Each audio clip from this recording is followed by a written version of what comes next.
अस्सलाम वालेकुम जी बच्चों। अगर बायोलॉजी के ये 20 टॉपिक आपने छोड़ दिए तो आपके साथ इस तरह का कुछ मामला हो सकता है, लेकिन आपको इस मामले से बचाने के लिए 20 मोस्ट इंपॉर्टेंट क्वेश्चंस की एक लिस्ट मैं आपके लिए लेके आया हूँ। और जैसा कि आप देख सकते हैं कि आपकी बायो की जो नई बुक है, फर्स्ट टाइम आप बच्चे जो हैं वो इस बुक के पेपर में अपीयर होने जा रहे हैं। तो ये ना हो कि गलती कर बैठें और ये 20 टॉपिक आप छोड़ के चले जाएं और कल कल आपको पछतावा हो रहा हो।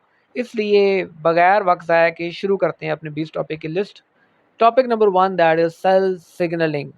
ऑलरेडी डिस्कस हो चुका है, जो पहली वीडियो आई थी उसके अंदर से ही मेजॉरिटी ऑफ द टॉपिक्स यहाँ लिए गए हैं दोबारा, ताकि आप लोगों को पता चल सके कि वो टॉपिक्स हैं वो कितने इंपॉर्टेंट हैं। तो सेल सिग्नलिंग बहुत ज़्यादा इंपॉर्टेंस रखता है, इसलिए आपने इसको बेहतरीन तरीके से तैयार करना है।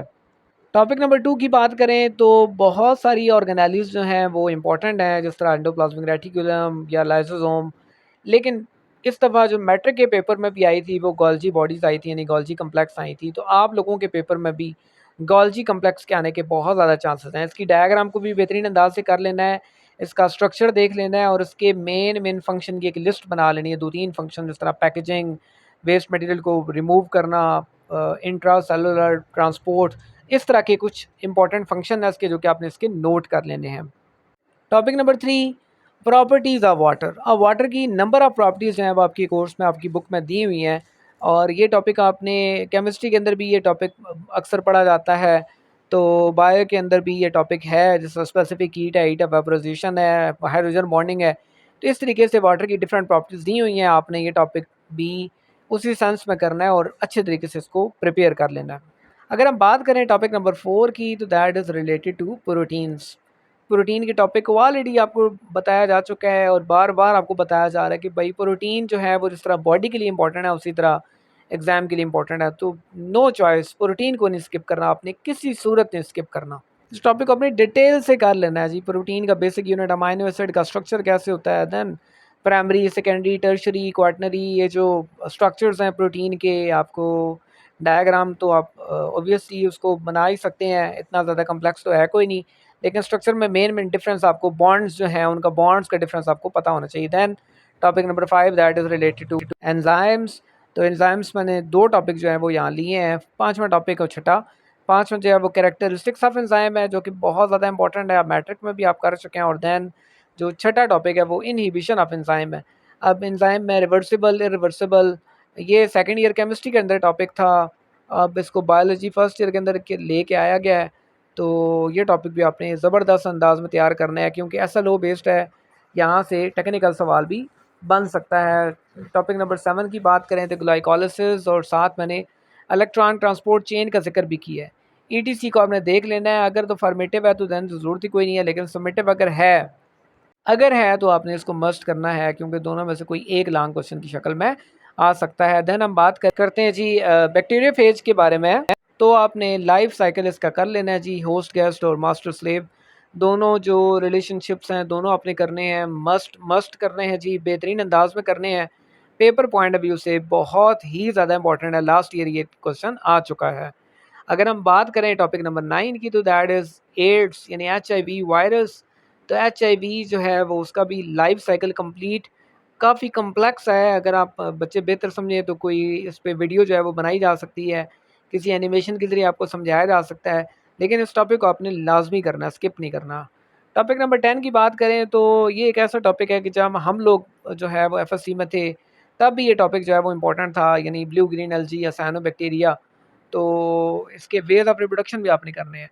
अदरवाइज जो बैक्टीरिया की 3 वेज ऑफ रिप्रोडक्शन है वो आपने मस्ट करनी है, क्योंकि लास्ट टाइम ये क्वेश्चन आ चुका है। टॉपिक नंबर 11 की बात करें तो अगेन 2 ऐसा रिलेशनशिप जो कि ऑलरेडी मैंने प्रीवियस वीडियो के अंदर इसको डिस्कस कर लिया इस टॉपिक को, और इस टॉपिक की अहमियत से कोई बंदा जो है वो इनकार नहीं कर सकता, क्योंकि दोनों में से कोई एक क्वेश्चन आने के बहुत ही ज़्यादा चांसेस हैं।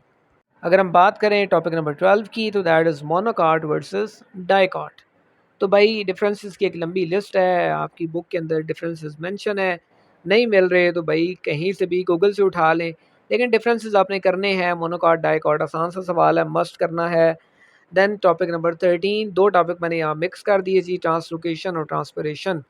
अब ट्रांसपोरेशन के बारे में मुझे कंफर्म नहीं है कि सबमिटिव है या फॉर्मेटिव है, लंबी चौड़ी लिस्ट है उसको मैं देख नहीं रहा, लेकिन ट्रांसलोकेशन तो ऑब्वियसली सबमिटिव के अंदर है, तो मस्ट करना चाहिए। ऑर्गेनिक सल्यूट कैसे ट्रांसफ़र होता है, यानी जब फूड प्रिपेयर हो चुका है तो अब उसको सोर्स टू सिंक उसकी मूवमेंट कैसे होगी, तो ट्रांसलोकेशन का पूरा मैकेनिज्म, उसकी थेरी और ट्रांसपोरेशन वाला क्वेश्चन भी आपने करना है। टैग थेरी को भी एक नज़र देख लेना है, अगर टैग थेरी अगर सबमिटिव के अंदर है तो tag theory is also very very important.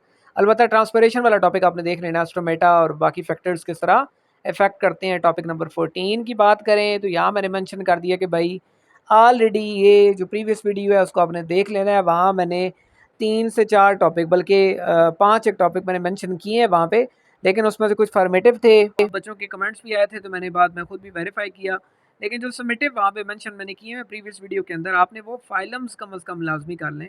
लंबा चौड़ा काम मैंने आपसे नहीं कहा, बिल्कुल जो है ना वो चैप्टर नंबर आपका जो एनिमिलिया वाला था उसको मैंने बिल्कुल शॉर्ट सा कर दिया है और वही टॉपिक आपने करने हैं। टॉपिक नंबर 15 की बात करें तो फीमेल रिप्रोडक्टिव सिस्टम का हार्मोनल कंट्रोल।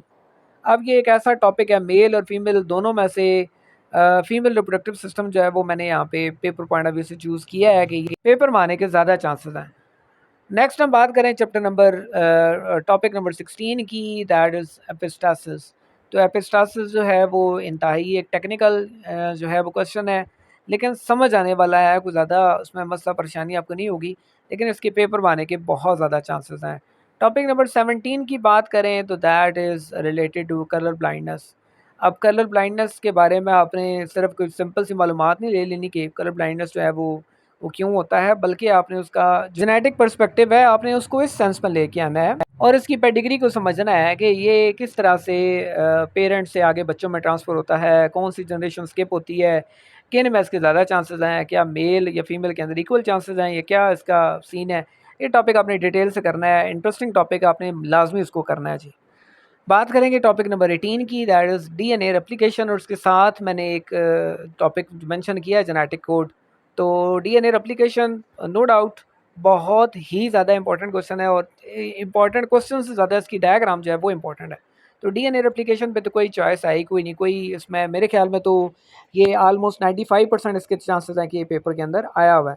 साथ जेनेटिक कोड के ऊपर शार्ट क्वेश्चन या एमसीक्यूज़ के अंदर तो मस्ट पूछा जाएगा, लेकिन जेनेटिक कोड का पेपर के अंदर कहीं न कहीं लाज़मी ज़िक्र होगा, तो इस टॉपिक को आपने इग्नोर बिल्कुल भी नहीं करना। उसके बाद जी हम करीब आ चुके हैं जी टॉपिक नंबर 19, लामार्किज़म एंड डार्विनिज़्म, दोनों ही इम्पोर्टेंट हैं। मुझे जहाँ पे जिस चीज़ के ज़्यादा चांसेस लग रहे हैं वो डार्विनिज़्म है। तो अलबत्ता आपने दोनों को पढ़ लेना है, लेकिन जो कि डार्विनिज़्म की थ्योरी जो है वो मतलब ज़्यादा थोड़ी ऑथेंटिक है एज़ कम्पेयर टू लामार्किज़म, तो इसलिए पेपर में आने के भी डार्विनिज़्म थ्योरी के चांसेस ज़्यादा हैं। चलें जी हम आ चुके हैं अपने लास्ट टॉपिक की तरफ, that is nitrogen cycle and xerarch succession. दोनों topics no doubt paper point of view से इंतहाई ज़्यादा इंपॉर्टेंट। किसी सूरत आप इन दो टॉपिक्स को स्किप नहीं कर सकते, इनको स्किप करना मतलब अपने हाथों से अपने नंबर कमाना। चैनल को लाइक लाजमी कर दीजिएगा, और वीडियो अगर पसंद आती है तो अपने दोस्तों के साथ भी इसे लाजमी शेयर कीजिएगा। बाकी आपके सब्जेक्ट्स के गेस्ट भी इंशाल्लाह जल्दी अपलोड कर दिए जाएंगे।